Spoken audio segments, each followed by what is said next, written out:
समस्त पुरुष जाति को देवी संध्या के कारण मिला। यह श्राप जिसे पुरुष आज भी भुगत रहे हैं। एक समय की बात है कि देवर्षि नारद भगवान शिव के दर्शन करने के उद्देश्य से कैलाश पर्वत पर जाते हैं। देवर्षि कहते हैं, हे प्रभु, आज मैं आपके पास यह जानने के लिए आया हूँ कि देवी संध्या कौन थी और उन्होंने समस्त पुरुष जाति को कौन सा श्राप दिया था।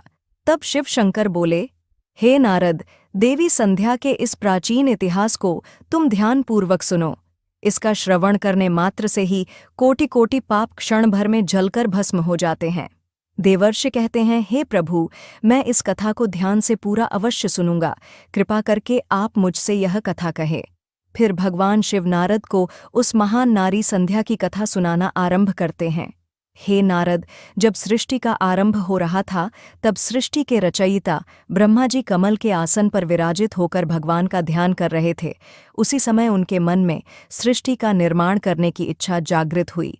तब सबसे पहले उनके मन से विचार करने पर एक त्रिभुवन सुंदरी कन्या का जन्म हुआ।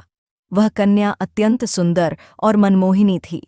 मन से उत्पन्न होने के कारण वह ब्रह्मा की मानस कन्या हुई। ब्रह्मा जी उस समय ध्यान कर रहे थे और ध्यान करते समय वह कन्या उत्पन्न हुई, इसलिए उसका नाम संध्या हुआ। जब ब्रह्मा जी ने उस अत्यंत सुंदर स्त्री की ओर देखा तो कुछ क्षणों के लिए ब्रह्मा जी का मन विचलित हो गया। उसका मन मोहक रूप देखकर ब्रह्मा जी मोहित हो गए और उनके मन में काम भाव जागृत हुआ। ब्रह्मा जी की ऐसी कुपित दृष्टि पड़ते ही उस देवी का तेज नष्ट हो गया, जिससे वह देवी संध्या बहुत दुखी हुई और उस स्थान को छोड़कर चली गई। हे नारद, ब्रह्मा जी के मन में किसी भी प्रकार का विकार उत्पन्न नहीं हो सकता, किंतु प्रभु की लीला तो देखो। उन्होंने अपनी लीला दिखाने के लिए ब्रह्मा जी के मन में विकार डाल दिया। उसी विकार के कारण ब्रह्मा जी के मन में कुछ क्षणों के लिए काम का भाव उत्पन्न हो गया। प्रभु की ऐसी लीला रचने के पीछे समस्त मानव जाति का कल्याण छुपा हुआ था। इसलिए अब तुम प्रभु की इस विचित्र लीला को ध्यान से सुनो। ब्रह्मा जी के ऐसे व्यवहार से देवी संध्या अत्यंत दुखी होकर चंद्रभाग पर्वत पर ध्यान करने के लिए चली गई। वहां जाकर उसके मन में इस बात की चिंता सताने लगी कि मैं तपस्या किसकी करूं, किस भगवान की आराधना करूं। इसी विचार से वह पृथ्वीलोक पर बृहलोहित नाम के सरोवर के पास चली गई और वहीं पर खड़ी हो गई। फिर महर्षि वशिष्ठ उसी स्थान से गुजर रहे थे तो उन्होंने देवी संध्या को सरोवर के पास खड़ा हुआ देखा। देवी संध्या को अकेले उस स्थान पर देखकर महर्षि वशिष्ठ उसके पास चले गए और पूछने लगे, भद्दे, तुम कौन हो? किसकी पुत्री हो? इस भयंकर वन में किस लिए घूम रही हो? यदि कोई गोपनीय बात ना हो तो अवश्य तुम्हारा उद्देश्य बताओ। तब देवी संध्या ने उनके साथ जो हुआ वह बताया और कहा, हे मुनिवर, इस पर्वत पर तपस्या करने के उद्देश्य से आई हूँ। कृपया आप मुझे बताइए, मैं किसकी तपस्या करूं? मुझे अब इस दोष से कौन मुक्ति दिलाएगा तथा तपस्या कैसे करनी चाहिए? फिर मुझे उपदेश देकर अनुग्रहित कीजिए। संध्या की बात सुनकर महर्षि वशिष्ठ कहने लगे, हे देवी, तुम भगवान नारायण की तपस्या करो। ओम नमो नारायणाय नमः इस महामंत्र का जाप करो। जब तक भगवान के दर्शन ना हो तब तक इस मंत्र का जाप करती रहो। स्वच्छ वस्त्र पहनकर उत्साह और प्रेम के साथ इस नियम का पालन करो। मौन धारण करते हुए भगवान के नाम का जाप करो। तुम्हारी भक्ति से प्रसन्न होकर भगवान विष्णु तुम्हें अवश्य दर्शन देंगे। इस प्रकार से महर्षि वशिष्ठ देवी संध्या को उपदेश देकर वहां से चले गए। देवी संध्या को अब तपस्या का मार्ग मिल गया। उसके हर्ष की सीमा न रही और वह बड़े आनंद के साथ श्री हरि की तपस्या में लग गई। वह महर्षि वशिष्ठ के बताए हुए नियमों का पालन सावधानी से करने लगी। इस प्रकार सभी नियमों का पालन करते हुए देवी संध्या ने 4 युगों तक अपनी तपस्या चालू रखी। उसका व्रत तपस्या, भगवान के प्रति श्रद्धा को देखकर सभी देवताओं को बड़ा आश्चर्य हुआ। भगवान विष्णु भी देवी संध्या की तपस्या से अत्यंत प्रसन्न हुए। संध्या से कहने लगे, हे देवी, उठ जाओ, मैं तो तुम्हारी भक्ति से अत्यंत प्रसन्न हूँ। भगवान विष्णु की मनोहर छवि देखकर देवी संध्या शीघ्रता से खड़ी हो गई। भगवान का यह रूप सूर्य के समान तेजवान दिखाई पड़ रहा था। भगवान के ऐसे रूप को देखकर देवी संध्या स्तब्ध हो गई। उसे समझ नहीं आ रहा था कि वह क्या करें और क्या कहे। उसके मन में भगवान की स्तुति करने की अभिलाषा हुई, किंतु वह भगवान के उस रूप को देखकर कुछ भी बोल नहीं पा रही थी। फिर भगवान विष्णु ने देवी संध्या की मनोदशा को जान लिया और उसे दिव्य ज्ञान दृष्टि देते हुए दिव्य वाणी प्रदान की। फिर देवी संध्या बड़े उत्साह से भगवान विष्णु की स्तुति करने लगी। उसके एक एक वाक्य में उसकी भक्ति और समर्पण दिखाई पड़ रहा था। तपस्या के कारण संध्या का शरीर अत्यंत क्षीण और कमजोर हो गया था। तब भगवान ने अपनी अमृतम दृष्टि डालकर उसके शरीर को हष्टपुष्ट बना दिया और मधुर वचन में उससे कहने लगे, भद्रे, तुम्हारी तपस्या से मैं अत्यंत प्रसन्न हूं। तुम अपनी इच्छा के अनुसार वर मांग लो। फिर देवी संध्या ने कहा, प्रभु, यदि आप मुझ पर प्रसन्न हैं, मुझे वरदान देकर अनुग्रहित करना चाहते हैं, मैं पहला वर मांगती हूं कि संसार में जितने भी प्राणी हैं, पैदा होते ही उनके मन में काम का विकार उत्पन्न ना हो। दूसरा वर मैं यह मांगती हूं कि मेरा पतिव्रता धन कभी खंडित ना हो। और तीसरा वरदान मुझे यह दीजिए कि अपने पति के अलावा किसी अन्य पुरुष के प्रति मेरे मन में आसक्ति ना हो। जो भी पुरुष मेरी ओर भाव से देखे, वह पुरुष नपुंसक हो जाए।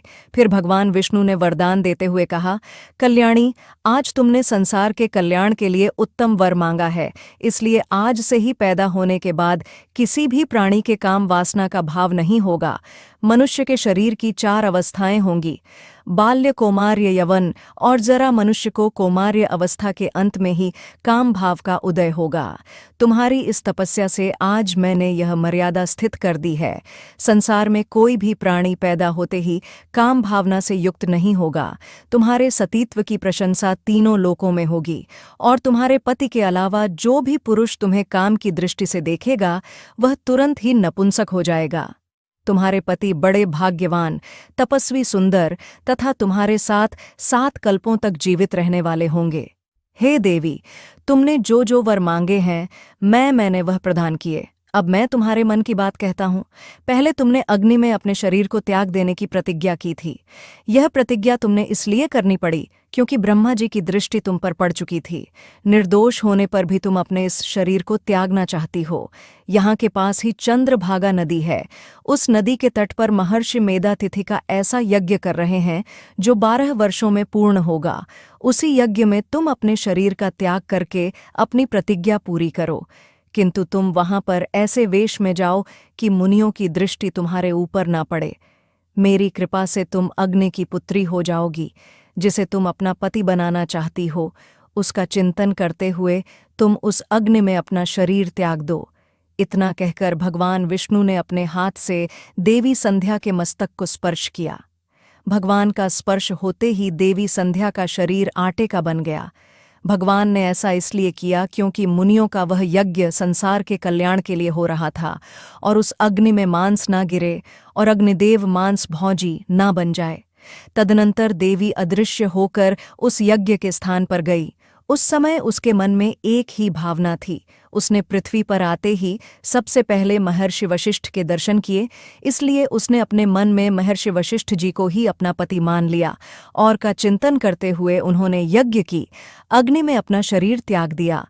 फिर भगवान की आज्ञा से अग्निदेव संध्या के शरीर को सूर्यमंडल पर लेकर गए। फिर सूर्यदेव ने संध्या के शरीर को 2 भाग करके देवताओं और पितरों को प्रसन्न करने के लिए अपने रथ पर स्थापित कर दिया।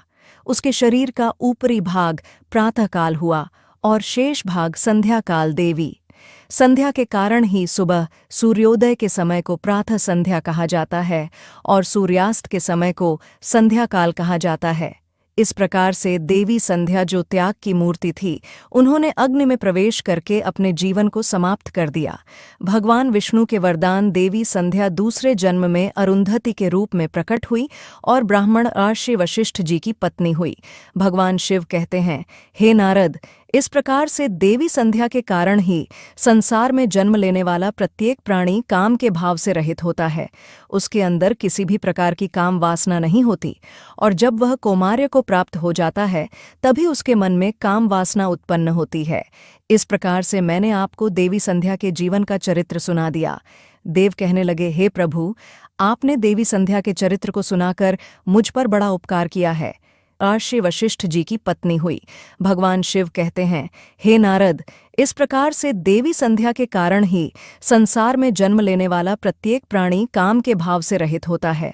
उसके अंदर किसी भी प्रकार की काम वासना नहीं होती, और जब वह कौमार्य को प्राप्त हो जाता है तभी उसके मन में काम वासना उत्पन्न होती है। इस प्रकार से मैंने आपको देवी संध्या के जीवन का चरित्र सुना दिया। देव कहने लगे, हे प्रभु, आपने देवी संध्या के चरित्र को सुनाकर मुझ पर बड़ा उपकार किया है।